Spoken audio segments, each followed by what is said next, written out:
Hi, I'm going to talk to you about the Jerry Johns Early Literacy Assessments. So if your case study student is reading at a DRA 14 or below, or if your student scored really low on the passages in the text, you'll be giving these to your student. Um, Talk to me if your student is at a third grade level or above, and we'll talk about you doing these assessments. So call me if they're reading at a 14 but they're in third grade or above. Okay? So for the early literacy assessments, I'm going to be showing you assessments in this book, which is the student version, and there's also all the assessments are also in the main basic reading inventory book, and this is a 10th edition that I have with me right now, but they're on page 363 in the 10th edition. Okay, and it looks like this, and it has a table of contents with the page numbers. Okay, so I'm going to go through each one of them and each one of the assessments. There's fairly clear explanations of how to do them, and again, these assessments are really to give you guys familiarity of what assessments are out there, so that you have access to these assessments when you're teaching, and are aware of them. Um, so if you fumble a little bit doing these, that's fine. You don't need to worry about it. Basically, what we want you to do is read the directions and try to do the best you can at giving them. Okay. So for the early literacy assessment, the first assessment that we want you to give, you actually can skip the alphabetic knowledge assessment. That's a first assessment. And that assessment is very similar to the phonics assessment that you already gave, the core phonics survey. So you will be skipping that one. Okay? You can do it if you want, but you don't have to. The second assessment is the writing assessment, and that's on page 366. It gives you an overview. And I just want to note that you have an overview, and then you also want to copy the record booklet for early assessments on 376, where you can record the details about the student's assessment and record what they say. Okay, so make sure to look at this in addition to the directions. Okay, so basically for writing, it says you're going to say to them, you're going to give them I'm just reading what it says here, it's fairly easy. Give the student a lined and an unlined paper and a pencil or pen if possible. Have choices so they can choose what they want to write with. So you're going to say, I'd like you to write some letters and sentences. Letters, words, and sentences. Okay? And then I'm flipping to the other page, on page 379, and it just gives you on the score sheet where you're going to say if the kid can do this or if the kid cannot. And I'll explain a little bit of that to you. But basically, you're going to give them some prompts. You might suggest categories from them to write about: pets, colors, foods, their name, people they know, friends in their class. So it's really just to see how many words that they can write. Okay. It's very informal, and you just want to see what they can do. Okay. And so I'm going to go to page 379 and really quickly explain some of these things to you. On 379, where it says writing at the top, this is in the teacher's booklet. It says directionality, and that means does the student write from left to right, or do they start at the end of the word? Okay, so you want to see, do they write left to right? Then top to bottom. Do they start at the bottom of the page and write words there, and then right at the top of the page, or do they know that we write from the top of the page to the bottom of the page? And I think most of these other ones you can understand.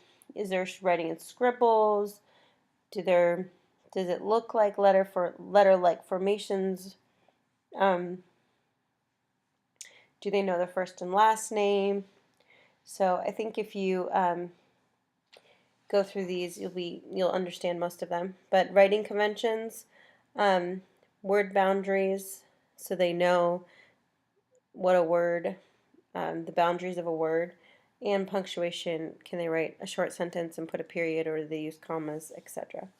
Okay, so you can go through that and kind of just gauge what the students know based on what they could produce by when you ask them to write some letters, words, and sentences. Okay, um, so again, the directions for that are on page 366. I'm going to go now to the literacy knowledge assessment, and that's on page 367. This is a third assessment, but the second assessment that you'll be doing, since you won't be doing the first.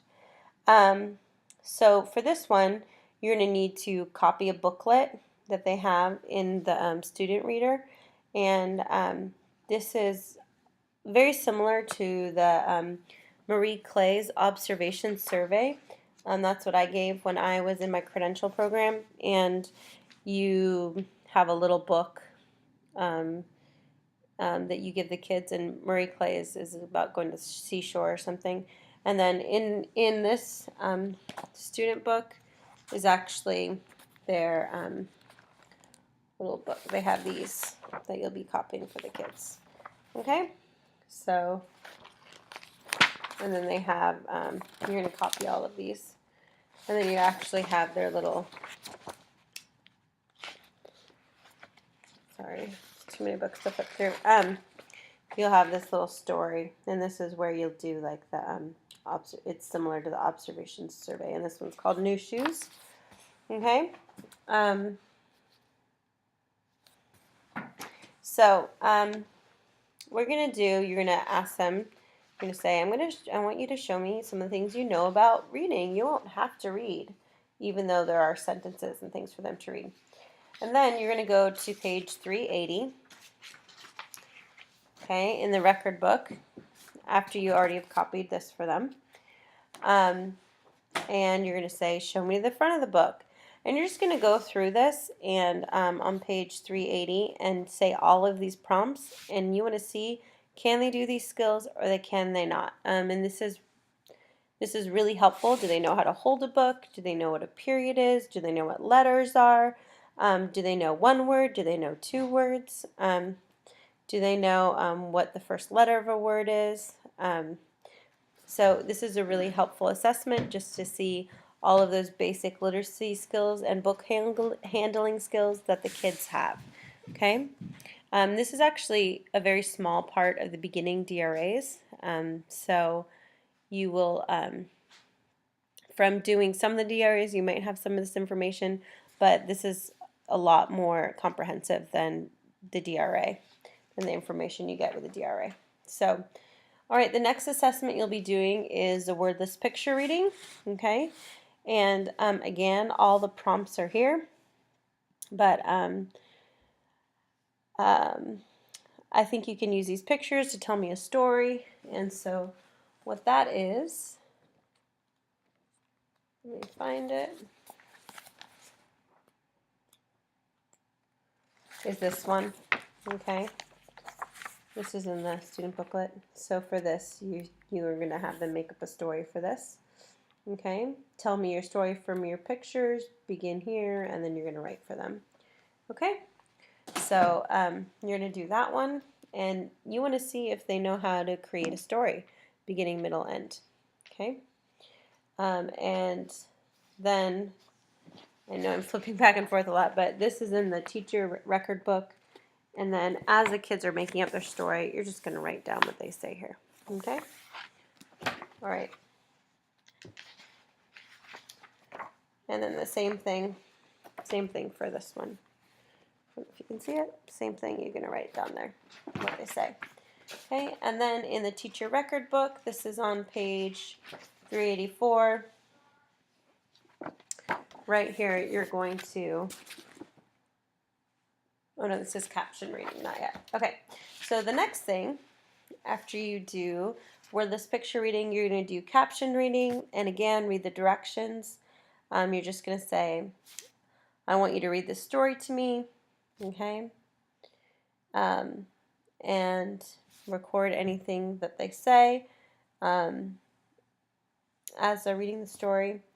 And then if they have a hard time reading the story at that level, you just say, all right, you listen to me read the story, then I will want you to read it to me. Okay, so you're going to read it and then they're going to read it back. Okay, so basically here it gives you some notes on scoring and interpretation, but this page also, I just lost my page. This page also, on page 384, basically you want to read through this and just score how the kid responded. Okay? I know there's a lot of flipping back and forth. I apologize. All right, the next assessment that you're going to be giving is the auditory discrimination, and this is so you can see if the kids can tell the differences between the sounds and words, if words are the different or the same. You can explain those words to them if they're not sure what different and same are. But for example, on 385 is a list of the words bad, dad, those would be different. Buff, bus, different. Watch, watch, the same. Okay, so you're just going to go through these to see if they know if the words are the same or different. Okay, and then the next assessment is the phoneme awareness, which is spelling. And so the other residents are going to be doing the words their way spelling assessments. And so because you're doing this assessment, and actually the writing assessment that you're going to be doing too, those two are the assessments for week 10, and because you're doing very similar assessments to them in here, you won't have to do those. Okay? So basically you can go through the directions here. I think it's pretty self-explanatory, but you're going to have the kids write 12 words, and you want to read the word and then say the sentence. Okay? And then they're going to write down these 12 words. Okay? And then this is the copy that they can write on. They write on here the 12 words. All right. Phoneme segmentation is the next one. Okay. And phoneme segmentation is phonemes are the sounds, the individual sounds and words. So we want to see if the kids can actually break a word into the individual sounds. Okay. So for this one, you can make it up like a game for the kids. But for example, the first one is dog. Okay. So you want them to, there's directions here what you're going to say to them. You're going to tell me each sound of the word is what you're going to say. For example, if I say old, you would say old. So for example, the next one, ride, they would say I, d. Okay? Or dog, d, g. So just breaking it up into 3 parts. Okay? And so you're just going to see, can they do that? Can they not do that? Okay? And if they can't do that, they may have some issues with segmenting and blending words, which is a part of phonemic awareness. Okay? A very foundational literacy skill. All right. The next one, basic word knowledge. And so basically you just want them to read these sight words, okay, and see how well they read those sight words. On page, the directions are on 373, and then the words that they read are on 388, but they have their own words that they read in the student version of the book, and they look like that. Okay? All right, so for the pre-primer passages, so in this class we had you give the passages first, so you can just use those passages in place of the ones that are in the early literacy assessment. It's totally up to you. If you haven't given them yet, you can just give them the passages that are in here, or you can give the ones in Form A. I hope that makes sense, but just as long as you give them some passages, it doesn't matter if it's these ones or if it's the one from Form A, okay? But I already went over that in the other video, how to give these passages, so please watch that video to have directions on how to grade the miscues and the total scores, etc. Okay? So basically, yes, for these assessments, you do have more, but this is where the kids are at, and it's going to be really invaluable for you to learn how to give these assessments. Also, There are 3 assessments that you will not have to give because you're giving this battery of early literacy assessments. You didn't give the vocabulary assessment because it's too high above your student's level. You're not going to be giving the words their way spelling assessments. But I do have to say that's really good to know about because a lot of schools use it. So you should look at them even though if you're not going to give it to your student because it's just a good assessment to know about.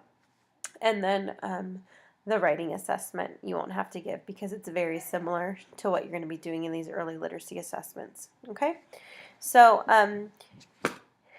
it says this is for weeks 8 and 9. If you get them done by the end of week 10, that's fine. So if you have about 3 weeks or so, pace yourself out. You're not going to want to do these same assessments every day. I mean, you're not going to want to give them to the kid all in one day. You're going to want to do 1 or 2 at a time, okay? So, because they're younger too. But I do know, I mean, the reading specialist, one of them that was at my school who did specially in reading and recovery, her assessments were very similar to this that she gave her kids, and she did them, I think she sat them for about an hour at a time and did them. But so it just depends on the kid and what they are able to do. So let me know if you have any questions, if this didn't make sense at all. Since these are more complicated, you can give me a call if you need to, and I can explain it over the phone. But again, I would just say kind of spend time reading through the directions, making the copies, and kind of planning what you're going to say before you do it. And if you make a mistake, that's fine. It's really just a learning process for you so that you can become familiar with these assessments. Okay? All right. I hope you do well, and let me know if you have any questions. Bye.